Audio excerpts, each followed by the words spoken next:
वर्तमान समसामयिक विषयमा कुराकानी गर्न हाम्रो यसमा युवराज सफलजी हुनुहुन्छ। स्वागत छ हजुरलाई।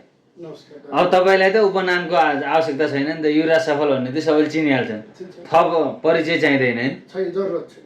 एकजना उसले भन्दै थिए के अरे मनिष झाले बाराक ओबामा, ट्रम्प, पुटिनलाई फेरि थप रुसका राष्ट्रपति, फेरि बाराक ओबामालाई राष्ट्रपति अमेरिकाका पूर्व, ट्रम्पलाई अमेरिकाका राष्ट्रपति अहिलेका भनिरहनु पर्दैन अरे के, किनकि तिनीहरूको नाम त्यही चर्चा भयो नि त, ओबामा भन्ने चाहिँ मान्छेले सम्झिबे, थप परिचय चाहिएन। तपाईँको पनि त्यस्तै हो?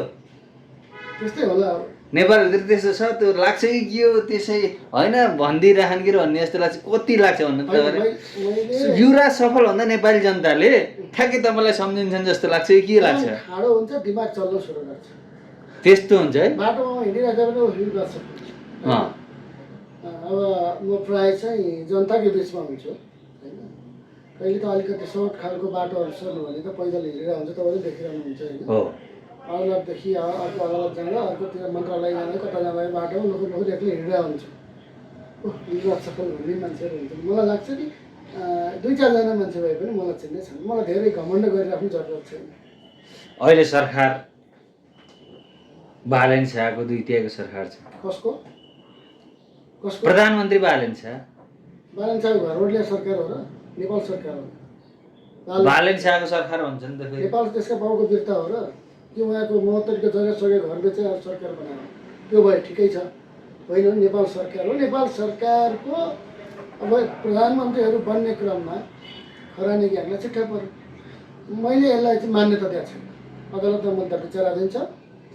यो चाहिँ तपाईँ अचम्मको मान्छे, तपाईँले मान्यता दिएर नदिएर के चाहिँ फरक पर्छ र? अब प्रधानमन्त्रीले तपाईँले मान्यता नदिनु तपाईँ को हो र? अरूले मान्यता दिनु नदिनुसँग के सरोकार छ मलाई थाहा छैन, तर युवराज सफलले मान्यता दिनु र नदिनुसँग कानुनी सम्बन्ध छ। जो संसद विघटनका विरुद्धमा नयाँ सरकार गठनका विषयमा हालेको मुद्दा विचाराधीन छ अदालतमा भनेपछि युवराज सफलले अहिले मान्यता दिइराख्न परेन, कानुन बमोजिम गर्नु। हेर्नु त हिजो शेरबहादुर देउवालाई वेलकम, आज शेरबहादुर देउवाको सम्बोधन, बुढाको हुङ्कार त त्यस्तो त्यो देख्दा चाहिँ त्यो देख्दा तपाईँलाई कस्तो लाग्यो? मलाई त 4 जना मान्छे आएर फुल दिने मान्छे छैनन्, शेरबहादुर देउवालाई त लाखौँ मान्छे आज पनि रहेछ भन्ने लाग्यो कि के लाग्यो? अहिले म कुनै भिड देखाउन होइन, कुनै शक्ति प्रदर्शन गरेर कुनै स्वार्थ लिनको निम्ति हिँडेको होइन है। म एउटा न्यायिक मान्छे हो, एउटा अभियन्ता पनि होइन, जनताको सेवक हो, जनताको नोकर हो, झोले हो जनताको। ए शक्ति देखाउनु पर्यो नि, तपाईँसँग नि छन् मान्छे। अहिले जरुरत छैन, मान्छे छन्। अहिले युवराज सफललाई चिन्ने जान्ने सपोर्ट गर्ने कति लाखौँ छन्, तर अहिले यो शक्ति प्रदर्शनको बेलामा म यो फलानु भन्ने भजाउने बेला होइन होइन। त्यसैले गर्दाखेरि मान्छे रोडमा आएको छैन। शेरबहादुर देउवाको नेपाल आगमनलाई चाहिँ तपाईँले कसरी लिएर आउनुहुन्छ? एउटै कुरा मन पर्यो, ज्ञानेन्द्रले त सकेन, यसले सक्छ मलाई भनेर खत्रै दिएछन् बुढाले। शेरबहादुर देउवा कुनै नर्मल तरिकाले आएका छैनन्, यति कुरा बुझ्नुहोस्। अहिले नेपाल फर्केको कुनै नर्मल त प्लेनको टिकट काटेर मात्रै नेपाल ल्यान्ड गरेका होइन। होइन होइन, अब उनले एउटा डिजाइन बनाएर आएका छन्। डिजाइन, ग्रान्ड डिजाइन जस्तै हिजै दिइसके तनकटेनले छ, छोप्थ्यो होला त सरकारले, छुन सकेन। मैले सुनेको बुझेको मेरो आइआइबीलाई मलाई दिएको रिपोर्ट अनुसार चाहिँ चाइना, भारत र रसियाको चाहिँ प्रतिनिधिहरूसँग समन्वय गरेर जाता मान्छेको चाहिँ आएको भन्ने बुझाएको छु। अब तपाईँको इन्टेलिजेन्ट ब्युरो जुन छ त्यसको रिपोर्ट अनुसार देउवाले चीन, भारत र रसियासँग बसेर, प्रतिनिधिहरूसँग बसेर अब नेपाल गएर के गर्ने भन्ने योजना बुनेर नेपाल आछन्। अब अर्को कुरा के छ भने तपाईँलाई मैले सत्य कुरा बोल्नुपर्छ, जहिले पनि सत्य बोले हुन्छु। कुनै बेलामा शेरबहादुर देउवा पश्चिमा लडेका थिए हुन्, एमसिसीका कुरादेखि हरेक कुरा हो। अब पश्चिमाले देउवाभन्दा पनि कतिलो खेतालो भेटाइसकेपछि रवि लामिछानेको कुरा गर्नु, गगनका बालेनका खेतालाहरू, अनि अब त देउवालाई भोट हाल्दैन मान्छेले भनेपछि त पश्चिमाले के गर्छ भने युज हुन्छ, युज गर्छ, नभएपछि फालिदिन्छ। उनी होरियाइयो पछि। त्यही कारण देउवा सहितको गठबन्धनको सरकार केपी ओली प्रधानमन्त्री हुँदाखेरि चाइना र रसियादेखि लिएर विभिन्न चाइनाका नेताहरूसँग उठबस गरिसकेपछि त्यसको खिलाफमा जेन्जी आन्दोलनको पृष्ठपोषण गरेर चाहिँ यो सरकार हत्याको हो। त्यही भएर अहिले दक्षिणाको भन्दा पनि पश्चिमाको प्रभाव जारी छ। त्यो पश्चिमाको प्रभावलाई रोक्नको निम्ति यो डिजाइन अहिले भएको छ। त्यसैले यी खरानीहरूको उत्पत्ति पनि छिटै भयो, अन्त्य पनि यिनको चाँडै नै हुन्छ। अब मलाई लाग्छ शेरबहादुर देउवाले पार्टी सभापति घोषणा पनि गरिसके होइन। उनलाई एउटा के राखेको छ भने त्यहाँ चाहिँ अब पार्टी सभापतिको एउटा उनी नेम प्लेटै राखिसकेर उनले गतिविधि गर्दैछन्। अदालतमा अब त्यो मुद्दा सुन्नेबाट देउवालाई आधिकारिकता बनाउँदैछ। गगनेहरू उसै गरी अब फनफनी घुम्ने मात्रै हो, उपाय छैन। त्यस पछाडि आधिकारिक सभापति देउवा हुँदैछन्, देउवा भन्दैछन्। आइआइबीलाई त्यो सूचना प्राप्त छ र त्यस्तै पर्यो भने अब यहाँ अब रासोपाको रवि खेमादेखि अरू पार्टीहरूको गुरुको एकातिर, बालेन गगनेहरू एकातिर हुन्छन् र अन्ततः यसले चाहिँ दसैँ अगाडि या दसैँ पछाडि लगत्तै सरकारै ढाल्ने तहसम्मको लेभलमा चाहिँ जान्छ। त्यही डिजाइन अन्तर्गतै भएको छ। योभन्दा बढी बोलिराख्नु पर्दैन कि प्रत्येक नागरिकले बुझेका छन्। रवि लामिछाने चाहिँ बालेनको सरकार ढाल्न लाग्छन्। 5 वर्ष होइन, चाह्यो भने 10 वर्ष पनि म त्याग गर्न तयार छु भन्ने नेता, त्यागी नेता रवि लामिछाने। रवि लामिछानेलाई प्रधानमन्त्री पद प्यारो हुन्छ। प्रधानमन्त्री हुन चाहे भए त रवि भइसक्थे। यो त सबै भन्ने कुरा हो। तर भोलि राष्ट्रपाले फेरि बहुमत ल्याउँछ भन्ने ग्यारेन्टी छ? दुईटा ल्याउँछन् ग्यारेन्टी छ? बहुमत त ल्याउँदैन के दुईटा। त्यसैले कुनै पनि हालतमा रवि लामिछानेलाई प्रधानमन्त्री बन्नु छ र उनी अहिले मुद्दा फिर्ती गरेर सबै कुरा अनुकूल बनाउँदैछन्। पासपोर्टको मुद्दा सर्वोच्चमा छ। त्यसपछि उसको मुद्दा फिर्ता सम्बन्धीको मुद्दा पनि सर्वोच्चमा छ। सहकारी ठगीको पनि विचार दिन्छ। सहकारी ठगी, सङ्गठित अपराध, सम्पत्ति शुद्धिकरण जस्ता मुद्दामा झेलिएको मान्छे नर्मल कन्डिसनमा चाहिँ प्राइम मिनिस्टर बन्ने सम्भावना छैन। त्यही भएर उनी आफ्नो मुद्दाहरूलाई चाहिँ कमजोर बनाउने, फिर्ता गराउने, खारेज गराउने अनि प्रधानमन्त्रीको चाहिँ एउटा दौडमा उनी छन्। अहिले नि त्यो भन्न मिल्दैन नि त, परिस्थिति त्यो बनाउँदै गएका छन्। र मलाई लाग्छ बालेनभन्दा अरू पार्टीहरूले पनि अलिकति खेल्न चल्न सजिलो, कुरा सुन्ने मान्ने रवि नै हो भन्ने चाहिँ परेको छ। र यो भित्रभित्र अन्य दलहरूसँग पनि रवि लामिछानेले भित्रभित्र चाहिँ साँठगाँठ गरिरहेका छन् र अन्ततः कुन दिन भुवाका लात्ताले हान्छ पेटमा बालेनले। रविले जतिखेर पनि लात हान्न सक्छ। यो बालन साल सत्ताको निम्ति मान्छेले देख्नु भएको छैन, आफ्नै वंश विनाश भएको छ। होला दिपेन्द्रले गरेनन् तर प्रयोग त गरे त त्यहाँले। दिपेन्द्रको नाम बजाएर दिपेन्द्रले नगरे पनि त्यस्तै मुकुन्ड लागेको मान्छेले गरौँ, आफ्नै घरमा रह त्यस्तो गरे हुन्छन्। एउटै पार्टीबाट के हो त? 20औं वर्ष काङ्ग्रेसहरू गगनेर चाहिँ शेरबहादुर एक ठाउँ बसेको थियो त कारबाही, अनि अहिले छुट्टै यस्तो खालको भयो। एमालेको चाहिँ माधव नेपाल 20औं वर्ष 30औं वर्ष एउटै पार्टीमा बसे, फुटे नि त। अनि रवि र बालन स्वार्थी, घिउ बेचुवा र तरबार बेचुवा यिनीहरू अनि के रसायनले भन्दा विदेशी दलालहरूले गर्दाखेरि चाहिँ विदेशी शक्तिले यिनलाई एक ठाउँ राख्यो। कुनै पनि बेलामा सतर्क भएको कुरा अर्को आदेशमा बुढाफाट हुनसक्छ। त्यही भएर यो कन्डिसन चाहिँ आइरहेको छ। रवि प्रधानमन्त्री बन्न मरिहत्या गरेर लागेको छ। भनेपछि गगन थापा पनि म्यादी सभापति हो। मैले त मान्यता दिएको छैन कि तपाईँले सभापति हुन्न भने भनेपछि म्यादी सभापति, जसरी निर्वाचन आयोगमा म्यादी प्रहरी हुन्छन् नि त्यस्तै म्यादी सभापति मात्रै हुन्। एउटा कुरा के छ भने गगन थापालाई चाहिँ दुईतिरबाट चकमा दिए यसमा। एउटा चकमा त चुनावमा हारे यिनी। मलाई कसैले सोधेको थियो, मैले एउटा भनेको थिएँ यदि बालन शाहलाई हराउनु छ भने गगनलाई जिताउँछ, गगनलाई जिताउँछ भने बालनलाई हराउँछ भने। किन भन्दा यी दुइटै एउटै प्रोडक्ट अमेरिकाको प्रोडक्ट हो यिनीहरू।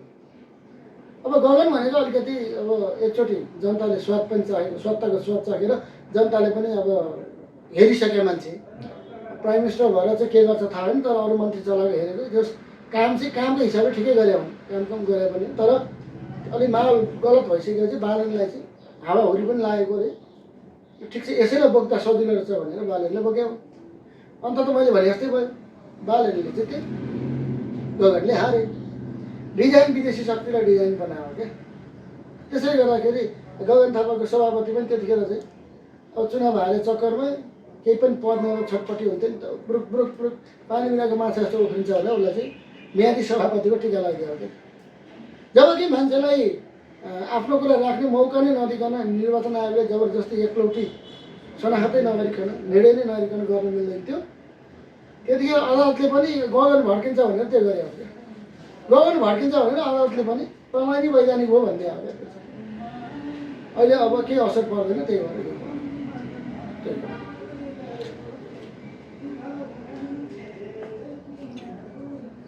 हेर्नु अहिले जुन हिसाबले सरकार सञ्चालन भइरहेछ, ग्यासको अभाव छ, के हो यो खास अभाव गराइयो कि कालोबजारी भयो कि के भयो यो खास? पुरानो पार्टीले गरेका अरे नि त सबै। तपाईँहरू त विरोध गर्नलाई घरमा ग्यास राखेर पनि जानुहुन्छ लाइन आओस् न, त्यस्तो गर्नुभयो? ठिक छ, म त अब अहिले ग्यास मैले नकिनेकै कति वर्ष भइसक्यो। भनेपछि पहिले 100-150 स्टोकमा राख्नुभयो चाहिँ के हो खास? होइन, मेरो रुम पनि छैन, केही पनि छैन, कहाँबाट खाना बनाउनु केही पनि छैन। होटलतिर खाने, कहिले भोकै भने कहिले के गर्ने त्यस्तो तरिकाले छ। त्यही भएर चाहिँ मैले ग्यास चाहिँ पकाउने गर्ने खाने त्यो ठ्यान छैन तपाईँको? छैन, कहाँ पाइन्छ त्यहीँ खाने, जहाँ जान्छ त्यहीँ खान्छ त्यो भने जस्तो? हिजोको सरकारले ग्यास दिन नसक्दा सरकारलाई दोष दिने सिल्लीरामहरू अनि आज आफू सत्तामा हुँदाखेरि ठुला पार्टीलाई दोष दिएर हुन्छ। एमालेको अनुसार कार्यकर्ताले गर्दा हो अरे नि त। चोरहरू के बालेन चोर, सुधाने चोर, सोडिन चोर, यी डाका लुटेराहरूले अहिले अनि पुरानो पार्टीलाई हिजो पनि पुरानोलाई आज पनि पुरानोलाई सरकारले काम गर्न खोजिरहेको थियो अरे।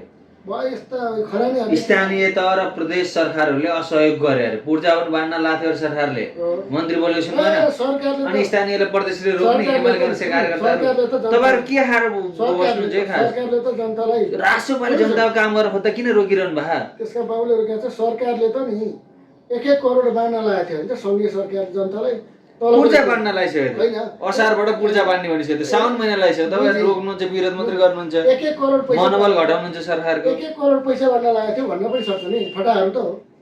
आफ्नो सङ्घीय सरकारको दायित्व काम गर्नलाई स्थानीयले कसरी रोक्छ? स्थानीय कानुन अन्तर्गत स्थानीय सरकार चल्छ, प्रदेश ऐन अन्तर्गत प्रदेश सरकार चल्छ। सङ्घीय सरकारको काम गर्ने वडा अध्यक्षले रोकेर हुन्छ? हावा कुरा पनि हो नि। तपाईँलाई त भन्छन् कि बरु काम गर्नु, पागलहरू त्यो सरकारले राम्रो गर्न खोजेकोमा मुद्दा मात्रै हालेर नअड्काउनु भन्छ नि त तपाईँलाई गभर्मेन्ट, होइन? पागलहरू फन्टुस लालहरू हुन् क्या, देशका अपराधी, देशका धमिराहरू हुन्। मैले एउटा मुद्दा हालेको छ र अहिलेसम्म खोइ त 4 महिनासम्म केही पनि गरेको छैन त। काम गरोस् भनेर छोड्दै आएन नि।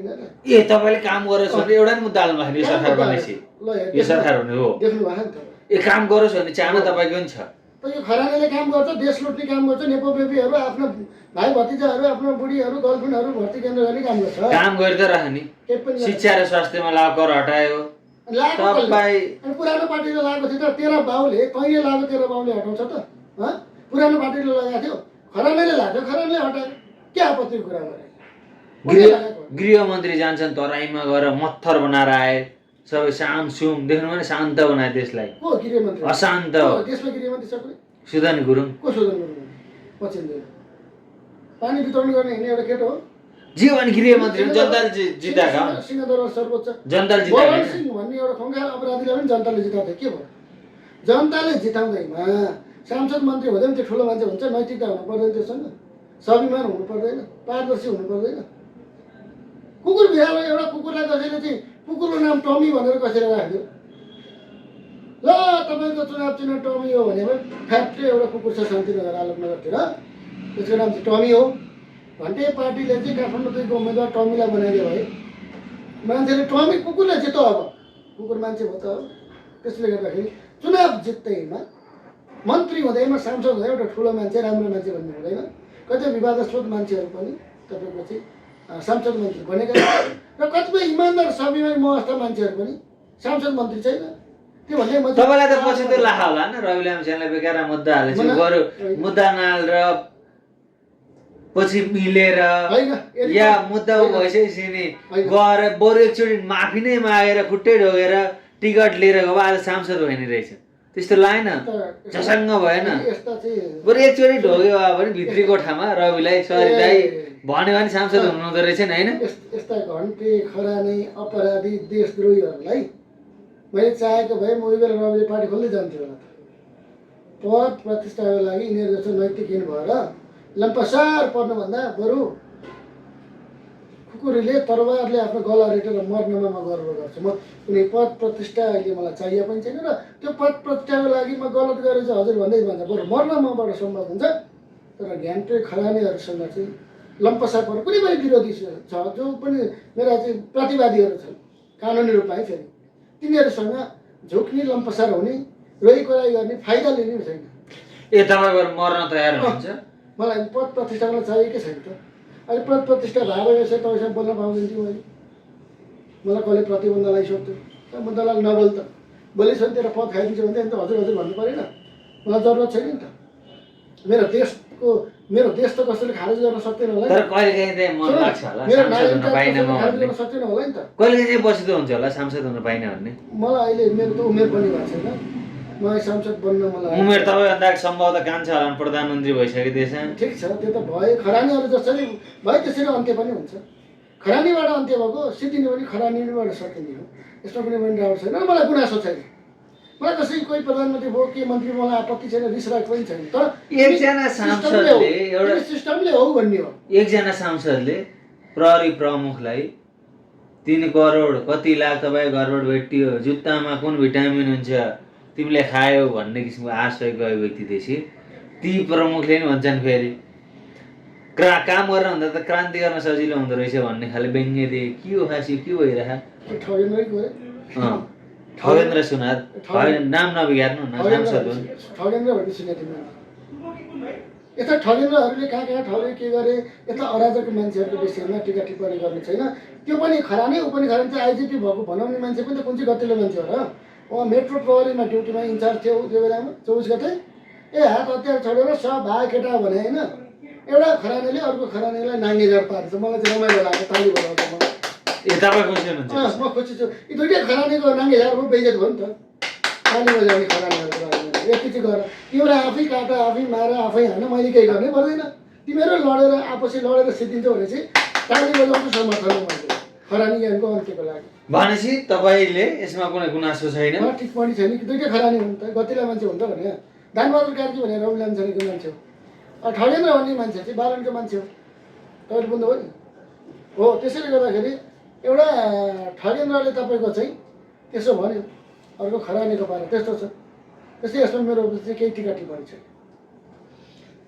भनेपछि आर्मी र जसरी केही दिन अगाडि राजु पाण्डे सांसद जसले बालेन शाहको म सिपाही हो पनि भन्थे उनी र हेडमास्टर हो। म चुनाव हारेर हेडमास्टरले मारिहाल्छ नि भन्थे हो।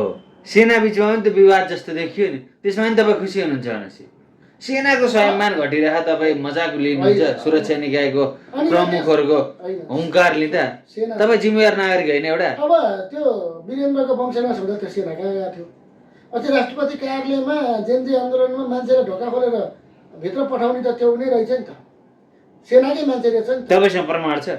त्यसै आवाजदारी गर्नु सर्वोच्च संसद भवनमा तपाईँको चाहिँ आगोलाई नबचाउने त सेना रहेछ नि त। भिडियो एआईबाट बनाएको होला। अनि यस्ता खरानी सेना के को सेना नाम नेपाली सेना काम कसको गयो तल नेपालीबाटै खान्छ आधावधि त। त्यसले गर्दाखेरि अब एउटा कुरा के छ भने नेपाली सेनाको सम्मान हुनुपर्छ। हाम्रो एउटा चाहिँ अन्तिम विश्वासको निकाय थियो त त्यो आफै पनि अब विदेशीहरूले किनिदिसक्यो। तथापि नेपाली सेनामा सबै नराम्रो छैन नि त। त्यसैले नेपाली सेनालाई हामी सम्मान गर्नुपर्छ गर्व गर्नुपर्छ। अब एउटा खरानीको एउटा चाहिँ पिसाबले चाहिँ ल्याएर अब सेनालाई त्यसरी गाली गलौज अपमान गरौँ यसमा चाहिँ निन्दा गर्छु म भर्त्सना गर्छु कि नेपाली सेना संस्था गलत होइन। व्यक्तिहरू बिकाउ भयो होला अफिसरहरूलाई किनिदियो होला पैसा खायो होला नि। तर नेपाली सेनालाई चाहिँ गाली गर्ने पक्षमा म छैन। त्यो सेनाको गरिमालाई चाहिँ हामीले बचाउनुपर्छ कायम गर्नुपर्छ। देशको निम्ति लडोस् हाम्रो सेनाले ब्यारेकमा बसेर हिजो माओवादीमा मैले काम गर्दाखेरि हामी के भन्दैन नेपाली सेना ब्यारेकमा बसेर मासुभात खानको लागि मात्र नेपाली सेना चाहिने होइन। नेपाली सेनालाई ड्युटी गरोस् भन्थ्यौँ हामी आफै। अब ब्यारेकभित्र तालिम गरेर मासुभात खाएर चाहिँ मात्रै हुन्छ? सिमानाको रक्षा गर्नु पर्दैन? अब सुकुम्बासीको लगत कट्टा गर्ने लगत उठाउने सुकुम्बासीको बस्तीमा आगो लगाउन डोजर लगाउन जाँदा सेना जाने देखिया छ त। नेपाली सेना हो भने नेपाल बचाओस्। नेपाल किन बचाएन भन्ने मेरो प्रश्न हो। त्यसैले यता अराजक घन्टा कस्तो नेपाल नबचेको तपाईँ प्रश्न गर्नुहुन्छ? नेपाल कहाँनिर चाहिँ मिच्याएर नेपालले बरु भारतको सीमा मिच्या रहेछ। तपाईँले पढ्ने गर्नु के? खै अब त्यो खरानीले कहाँ भनौँ अहिले फेरि नाकमुख देखाएको छैन मैले फेरि यता खरानी प्रधानमन्त्रीले खुल्लम खुल्ला भन्नुहुन्छ हामीले सीमा मिचिया छौँ। कहाँ हाम्रो मिचिया? फिर्ता गर्नु त खरानी तेरो बाबुहरूलाई फिर्ता गर सिमाना कहाँ गरेको छ कुन चाहिँले गरेको छ फिर्ता गर्नु। घोर निन्दा गर्छु, भर्सना गर्छु। नेपालले सिमाना मिच्या भए भारतले फिर्ता गरिदियो, नभए तँलाई भारतले समाएर हाल्न चल्यो। यही हो मेरो कुरा क्लियर। अनि यसमा भारतको आपत्ति छैन, तपाईँहरूको किन आपत्ति त? होइन, भारत त भारत सरकारको आपत्ति छैन हाम्रो सीमा मिचिया छ भन्दा नेपालको तपाईँहरू के चुरो कुरो के हो भने रवि लामिछाने इन्डिया गए जाँदै थियो त्यो बेलामा। अब रवि लामिछानेले मोदीको मन जितेपछि त बालेन त अझै पर्ने भयो नि त। रविभन्दा अगाडि चाकरी गर्ने एउटा बाध्यता आइलागेपछि नेपालले भारतको सिमाना मिचिया छ भनिदियो क्या त्यो। भनेपछि अब फेरि उहाँ जान्छन्, रवि लामिछाने चिन जाँदैछन्, अब फेरि नेपालले चाहिँ चिनको पनि सीमा मिचिया छ भन्छ नि त। बालेनले भन्न सक्छन् अब हाम्रो चिनतिर पनि विवाद छ, गरेका छ, यहाँ छ भन्न सक्छ। खरानीहरूको भर छैन। यिनीहरूलाई विदेशीको चाहिँ नोकर बन्न परेको छ, दलाल बन्न परेको छ, चाकरी गर्नु परेको छ, कुरो त्यहाँनिर छ क्या। त्यही भएर हामीले परस्पर हित र लाभका आधारमा चाहिँ सन्धि सम्झौता गर्नु। बालन शाहले कूटनीति फेरिसके, हिजो अस्ति भेटघाट देख्नु भएन? सबैसँग समदूर सम्बन्ध राख्ने, भारत चिन सबैसँग। पहिला उनी आफै होइन म कुनै पनि राजदूत मान्छेले एक्लै भेट्दिनँ भनेको होइन नि त। फेरि रातारात अनि देशको आवश्यकता नि त। अनि हिजो थाहा थिएन त्यो कुरा, हिजो थाहा थिएन। अनि एउटा सुधार्ने भने खरानीले के भन्थ्यो अरे, गोली चलेको गृहमन्त्री र प्रधानमन्त्रीलाई जानकारी हुँदो रहेछ। उनले थाहा पाएछन्। अनि घन्टे खरानी तँ सिक्न भाइ, तँलाई कति दिन लाग्छ थाहा पाउन। अनि अहिले भारतको राजदूतलाई एक्लै हजुर हजुर भन्ने, चिनको एक्लै किन पुराना नेताहरूले चाहिँ एक्लै एक्लै भेट्दो रहेछन् भन्ने खरानीले बल्ल थाहा पाउँदैछ। हिजो पुराना नेताहरूले किन किन यस्तो काम गरे भन्ने कुरो, त्यस्तै गर्नुपर्ने रहेछ भन्ने कुरा भर्खर यसले सिक्दैछ भने चाहिँ अनि यसले नयाँ कुरा के सिक्छ त? नयाँ कुरो सिकेको त टिकेन नि त। त्यसैले बच्चै छन् सत्ता चलाउनमा। अब खरानी देश डुबाएर खरानी पारेर चाहिँ पद आइलाग्यो, दुई तिहाईको मत छ, काम केही गर्न जाने छैनन्, सकेका छैनन्। अनुभवको कमी भयो। ए हामीलाई सङ्ख्या कमी भयो, सङ्ख्या कम भयो भने अहिले सङ्ख्या बढी भयो भन्न थालेछ। तेरा बाबुहरूलाई कति सङ्ख्या दिनुपर्छ तँलाई? हामीले कति हो त तँलाई चाहिने सङ्ख्या भन्न, ठ्याक्कै भन् क्या। तर दुई तिहाई पनि बढी भयो। पहिला दिएको सिट कति थियो अरे? 22 सिट। 22 सिट थियो। 22 सिट पनि तँलाई चाहिँ कम भयो। अनि तँलाई कति चाहिने त सिट भने? उनले त अब त सङ्ख्या चाहियो, हामीलाई सङ्ख्या कमी भयो, अहिले पुग्यो भन्नेले त सिंहदरबारको नामै चेन्ज गर्नु पर्यो भनिसक्यो। अनाम नगर दरबार राख्ने। त्यसको नाम पनि जगल्टे राखौँ न, जगल्टे राखौँ त। त्यसको नाम पनि त्यसको नाम जगल्टे राखौँ। अनि नाम चेन्ज गर्ने कुरा त राम्रो होला नि त। कोही घन्टे साम्छ मेयरको जागिर खाइन्छ भन्ने, सर्वे गरिदिने। कोही हाम्रो निर्वाचन आयोगले गर्दा हाम्रो पार्टीको महाधिवेशनमा गडबड गर्यो भन्ने, कोही माननीय के भन्ने, यस्ता फटाइ। कोही चाहिँ अब खुट्टा भाँचिदिन्छु म ठेकदारको भन्ने, गाउने मिनेटमा 8.5 दिन भनिदिन्छ। कोही गाउँ फेर्ने, कोही सबैको चाहिँ अब आइजिपीलाई यति खायो भन्ने। यिनीहरू बडा विचित्रका छन्। यस्ता व्यक्तिहरूबाट हामी सचेत हुनुपर्छ। अनुभवको कमी हो त, विज्ञताको कमी हो। यस्तासँग चाहिँ हामीले सचेत भएर बस्नुपर्छ। राजस्व फर्किने सम्भावना कति छ? अब राजा फर्काउनेहरू त होइन, राजा कोही व्यक्तिले फर्केर फर्किँदैन। कसले कसैले पैसा करोडौँ खानको लागि राजाको नाम बजाएर हिँड्न सक्छ? जनतै सबै राजाको पक्षमा भइसक्यो अरे। ठिक छ, देशैभरि भएछ भने राम्रो। नेपाली जनताले राजा फाल्यो, नेपाली जनताले ल्याउँछन् भने वेलकम गर्नु। गणेहरू लुटेराहरू भन्दा आइज भाइ, सेतो हात्ती दर्जनौँ सयौँ हुन, एउटा हात्ती आओस् न, ताली बजाउनुहोस् न। ल मलाई के ए तपाईँ संहिताको नि विरुद्धमा हुनुहुन्छ, खारिज हुनुपर्छ। नेपाली जनताले राजतन्त्र चाहिन्छ भन्छन् भने, ल्याउँछ भने वेलकम। तर एउटा व्यक्तिले एउटा समूहले कायलपट गर्न सक्ने सम्भावना छैन। हिजो नाटकै भए पनि विदेशी शक्तिको आडमा तपाईँको चाहिँ तपाईँको जनआन्दोलन भए पनि, विदेशी समर्थनमा चाहिँ 12 बुधे भए पनि आन्दोलन हुँदाखेरि चाहिँ जनता आएका थिए होइन। त्यसैले भोलि नेपाली जनता सडकमा आएर दुई तिहाईले राजा चाहिन्छ भने नदिएर भयो त। त्यसैले नेपाली जनताको हातमा छ, तागत छ, ल्याउने फाल्ने। खरानीहरूलाई 20 वर्ष दिन्छन् भने खरानी मक्ख परेको छ। खरानीलाई जसले चाहिँ तपाईँको अब ल्याए दुई तिहाई दियो, भोलि अर्को शक्तिलाई जनताले दिन सक्छन्। जनताको शक्ति चाहिँ अचुक छ होइन। यसलाई अमुक छ। कसैले पनि जनताको शक्तिलाई चाहिँ दायाँ बायाँ नगरे हुन्छ। नेपाली जनताले राजा ल्याउँछ भने त्यो जनताको कम्बोडियातिर चाहिँ राजतन्त्र फर्किया छ होइन। म एउटा पोलिटिकल साइन्सको स्टुडेन्ट पनि भएको नाताले अब घुम्दै फिर्दै होइन, राजा शासनदेखि लिएर लिएको लोकतन्त्रदेखि होइन, लास्टमा फेरि राजतन्त्रैमा आएको उदाहरणहरू पनि छन्। ढिलो चढाको कुरा हो। आजै आउँछ, भोलि आउँछ, पर्सि आउँछ त म भन्दिनँ। यी दलैहरूको दल नामक दलैहरूको भूमिका देशको घात प्रतिघातमा भयो भने नेपाली जनताले कुनै पनि बेलामा ल्याउन सक्छ। तर अहिले भर्खर आउँछ, अहिले आयो, फलानुले ल्याउँछ भन्ने तर्कमा चाहिँ मेरो सहमति छैन। तपाईँ विगत माओवादी होइन पृष्ठभूमि, एकचोटि माओवादी भएको मान्छे चाहिँ मान्छे हुन्न भन्छन् त के हो खास? त्यो माओवादीलाई सोध्नुहोस् न। होइन एकचोटि माओवादी भएको मान्छे मान्छे हुन्न अरे के हो खास? तिनीहरूलाई सोध्नु के हुन्छन् कसो हुन्छन्। म मान्छे नै थिएँ, म मान्छे नै छु। के अहिले जनावर जस्तो भएन। सरकारले हेर्नु त यस्तो राम्रो काम गरिरहेछ। 8-10वटा उद्योग त बालनी साहब स्ट्याटस हेर्नु न क्या हो सञ्चालन भइसक्यो। मैले खरानीहरू कुरै नगरौँ न मलाई। डिडिसी दुध उद्योग नाफामा गइसक्यो। ठिक छ, अब राम्रो नि सरकार व्यापार गर्न थालिसक्यो। व्यापारी भएको छ सरकार। अब मान्छेको त व्यापार गरेकै छ, उसले विदेश पठाइरहेको छ मान्छे। उद्योग धन्दा खोल्नु गलत हो। अहिले ठिक छ, राम्रो गर्दा राम्रो भने त मैले गर नि त राम्रो, कसले रोकेको छ? अनि सरकारले अहिले डुबेर कि बेचेर खाऊ गरेका कुरालाई काम गरिरहेको छ। झन् जनताले त्यसलाई धन्यवाद दिनु न त। सरकारले बन्द भएका उद्योगहरू खोलेर जुन सञ्चालन गरिरहेछ त्यो राम्रो हो, वेलकम छ, त्यसको लागि स्वागत छ। मैले धन्यवाद दिनु। स्याबास बालेन सरकार भन्नु न। नेपालले चाहिँ भारतको सिमाना मिथिया छ देशद्रोही भन्ने मान्छेलाई मैले सम्मान छ सलाम छ भन्छु र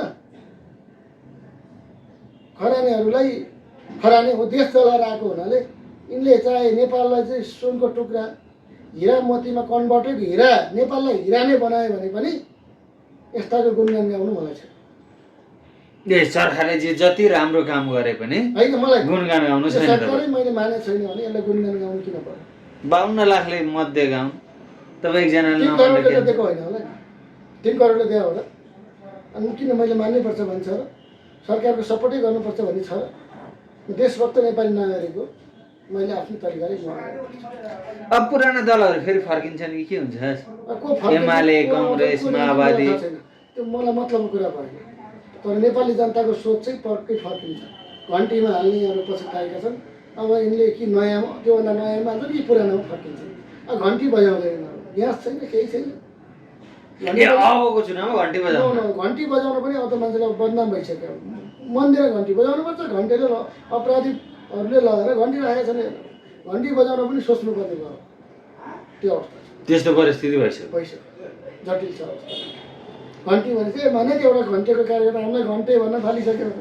घन्टे भन्छ भने घन्टा पनि ग्यासको लाइन नै बस्न दिएनन् अरे घन्टीकालाई। तिम्रो घन्टीलाई घोटाल्न भनेको होइन, यस्तो भयो यो लाइन नआइज त भनेर लफटे अरे। अनि लाइन छैन भने त फेरि आफ्नै चाहिँ समर्थक रहेछ त त्यहाँ। त्यसैले जनतालाई आधारभूत आवश्यकताहरू ग्यास तेलहरूको आधारभूत पनि जतिखेर पनि चाहिन्छ नि। यस्तोमा लाइन राख्नेले पासपोर्ट घरमा पुर्याइदिनु भन्छ। फेरि अहिले पासपोर्ट घरमा चाहिएको छैन क्या जनतालाई, घरमा ग्यास चाहिएको छ। अनि हो भनौँ न ग्यास दिन नसक्ने अनि पुरानो पार्टीलाई दोष भने एउटा खरानीको सांसद कुर्ले दिन्छ। अनि पुरानो दललाई दोष दिएर हुन्छ जतिखेर पनि सत्तामा तिमी बस्ने। अनि अहिले पनि ठिक छ, पुरानो पार्टी सत्तामा भएको बेला त दोष दिनैपर्छ। सत्तामा नहुँदाखेरि पनि पुरानो पार्टीलाई दोष दिनु, मजाले दाह स्वीकार गरिसक्यो भने पनि अनि त्यो लास्टलाई दोष दिनुपर्छ त मिल्छ? कुन नैतिकता हो त्यो? घन्टे खरानीहरूमा नैतिकता छ यति। तपाईँलाई महत्त्वपूर्ण समय विचारलाई धन्यवाद, नमस्कार। यहाँले पनि आफ्नो विचार राख्ने मौका दिनुभयो, धन्यवाद, नमस्कार।